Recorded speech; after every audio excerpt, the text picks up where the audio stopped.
Hey gang, thanks for joining us today for our viewpoints on the game My Island from Kosmos.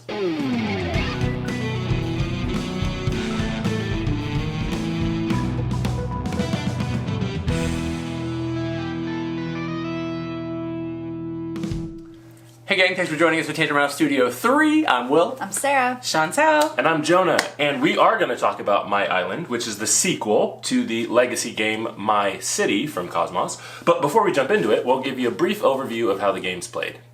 My Island is a legacy campaign game for 2 to 4 players that will have players simultaneously revealing cards and playing tiles to their board. New restrictions will be added over the course of a 24 campaign series. You will experience the history of your island and discover its secrets, with each of the individual games featuring new rules and unlockable envelopes, giving you additional materials that will permanently change your island. Alright, so Sarah and I haven't actually played My City yet. I feel like we gotta start with a comparison. Why don't you guys give us a rundown between the two? What are the main differences? What can people expect in this one? So I'll go ahead and start. I feel like in My City, it's more Tetris-like pieces. Okay. And the pieces in My Island are more, what's the shape? It's hexagon, pentagon. Hexagon. It's one of them gons. And in My City, the colors are just a solid color. So the pieces are just either all solid red, all solid blue.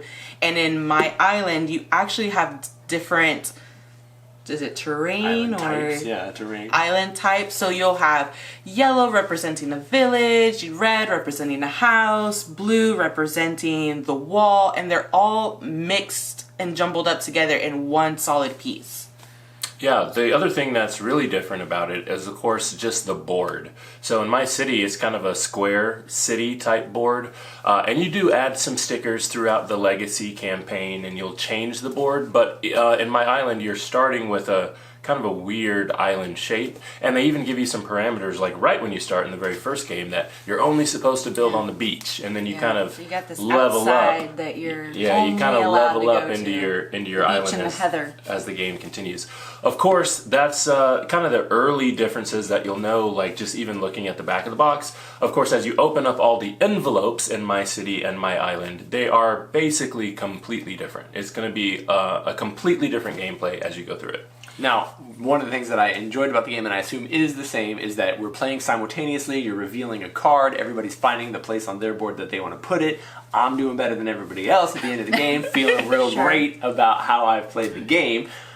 How many campaigns? This game is a 24 campaign game, which to me seemed huge out of the gate. Now, I've played a number of different legacy campaign games. Typically, that number is around 10 to 15 or something. Mm-hmm. Yep. This game plays a little faster than some of those. We've definitely been able to get 3 or 4 gameplays in per night or whatever.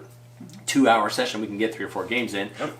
Is that similar at all? What's the weight? Yeah, that's pretty much exactly the same. So I think going into the game, even if you look kind of on the website or the box, it'll tell you that you're going to be able to play a round of the game in about 30 minutes. And so a lot of times I think they suggest that you play them envelope by envelope, which is actually chapter by chapter, 12 total chapters, 24 total games. So a lot of times there's either 2 or 3 in an envelope in a chapter. And so yeah, generally if you can sit down for an hour, hour and a half, you're going to be in great shape because you're going to be able to play through the envelope. And then you'll only have to get together with your group, maybe 12 times to get the game done. One other thing about the envelopes is usually when you open a new envelope, there's going to be a major change in the gameplay, and those envelopes will probably give you new components or new stickers or a new idea of how you're using the tokens that you already have to place on your board. There'll be new rules, and then each of those different individual games that are in that envelope will tweak it along the way. But those games are usually pretty similar. Inside the envelope, they're similar. So let's roll into some of our opinions on the game, because my opinion differs on that. Major change seems like a really strong word. I felt like this game offered very minimal changes each round. Even every chapter, it might be like, here's one new thing that this type of tile is going to do, which you kind of anticipate after the second one, because you're like, oh, well, houses were big in the first round.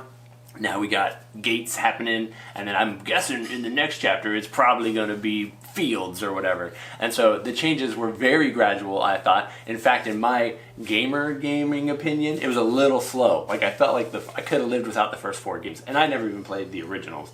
What was you guys' thoughts on pacing? I like the gradually building upon each other because there's so many episodes within the chapter that you're playing 3-4 games and now you're getting a feel for what's going on in this one chapter, so like that when the change does happen in the next chapter, you're like, oh, okay, well we're carrying on some of the rules from the first one, so you're not always going, well, where's the rule book, let's go back to it, what was that one rule again, how do we do this again? That building upon each other and having that a little bit of that repetition. It's not a lot of repetition, but there is a little bit to where you do feel comfortable in your skills on placing the tiles down. Yeah, I feel like possibly because we play so many games and there's been a significant uptick in these really cool legacy games as of late, that maybe we're a little jaded. I agree. Because I think that for the average gamer, it probably is moving at just the right speed. But I feel like because we play so many, like you could throw all the rules out of the game that we just played 20 minutes ago and give us completely brand new rules, and then we'd be like, and I'd still be ready. This is crazy, that sort of thing, and we'd be able to get through it. But for the average person who's playing just when they can play with their gamer group once a week, I think it moves fine. You can't actually move that fast. So I will say that my city, they actually came out recently, Kosmos, with a roll and write for my city, and I will say that I did feel the roll and write move slow. There's same type of deal in that roll and write. There's chapters as you move through it, and I felt like that moved kind of slow for a roll and write. But when I played my city and now my island, I felt like, I could have gone a little faster, but I wasn't upset with the speed. I did appreciate that there are 24 games, that they did give you a lot of content, and the back of your player board you can play forever after the campaign or before the campaign if you wanted to, and it just has a basic set of rules boiled down that you can use. So I did appreciate that. I don't have to throw this box away when I'm done or buy an upgrade pack. I can just continue to play the game. I thought that was nice. I also thought the way they did the rules was really good, because when you do open that envelope, it kind of spells out all of the rules for you, but then you've got another sheet that's like the quick reference sheet. And that way one person can read all the rules, make sure we're actually doing everything right, and then they can just say, look, here's the pot for what we're doing in this round. This icon means this, we're doing this, make sure you don't do this. I thought that was great. It's really helpful to make sure that you don't mess up that scoring, because obviously with a legacy game you're trying to win over all 24 games, so you don't want to get to game 6 or 7 or 8 and mess that up, and then all of a sudden you're like, big asterisk on the whole 24 game campaign, that sort of thing. So I thought that was good too. Alright, so we've done a really good job so far of not really giving any heavy spoilers, and I don't think we're going to do a lot of spoilers in this, but I do think we got to talk about some of the neat things that are introduced over the course of the game. One of the things that I didn't anticipate at the beginning, and I'm not going to give entire specifics, but there are some times when you're matching your tokens, you're trying to get them in a straight line or in a row or in a curve, and as you're playing the game, you definitely feel like at the very beginning there are a couple of tile pieces that are missing, and you're like, where is this shape? It is driving me crazy. I have so many spots on my board that if I had a single tile of this shape, it would be amazing, and it does come, which is good. I appreciate it. And one of them comes gosh. too late. That was way too late. There are two pieces that come way too late. Yeah, one of the things that I really liked, which is really different from its predecessor, is that there were some things printed on the board from the beginning that you don't know what they do for 6 or 7 or 8 games, but they're printed on the board, so you have to assume that they're coming. And then they almost changed the rule around those things on the board a few times. So for a while, a few games in there, it was connect this to the water, and then it kind of switched on you, and it was, I can connect all of them together, and then it was, and so I really appreciated stuff like that. So at least you had some anticipation of what was coming, as opposed to open the envelope and completely brand new, right? So I like that. Yeah, I think one thing that was kind of tricky in the beginning is that, just like everybody else said, in the beginning you have to start on the beach. There are certain terrain types that you cannot get on, and you're just like, if I could just put one of my hexagons in this little terrain here, it would be so fixable. My board would just work. My pieces would just work. So that's one thing that I did find a little bit challenging, is that I can't actually enter in certain terrain types until we open that envelope to enter it. So, and that starts the very first game. You Right. cannot go Restrictions. in the palm trees. You can't go in the rainforest. You're not going in the mountains. There's no spaces in the water. correct. So The amount of times I try to get in the water, nobody would let me get in the water. So I tried. I was gonna say the first 3 games I bombed. I couldn't believe it. I bombed them so badly, and I was like, I do well at these games. And then I think I figured out what I was doing wrong, or I don't know. Did you? I won a few after that first round of being so awful at it. My strategy that I've employed in a lot of legacy games, I think this holds true, and it might actually be a flaw in future games. You guys got to stop doing this.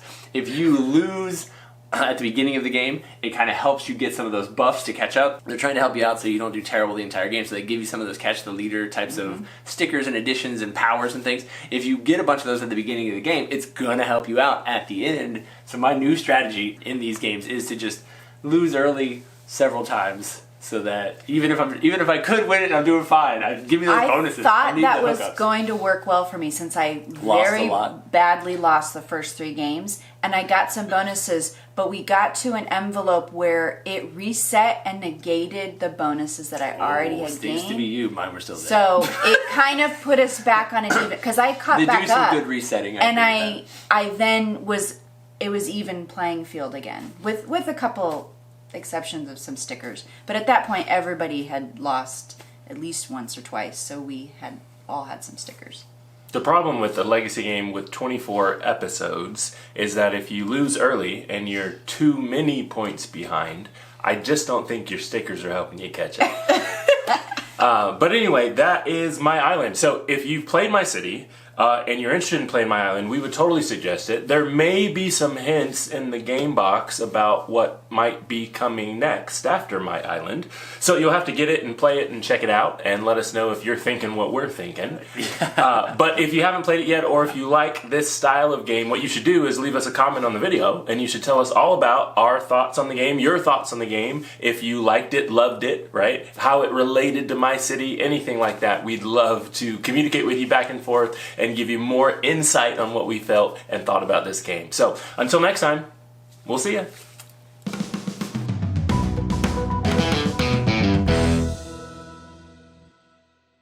In Kosmos's legendary, that's not it.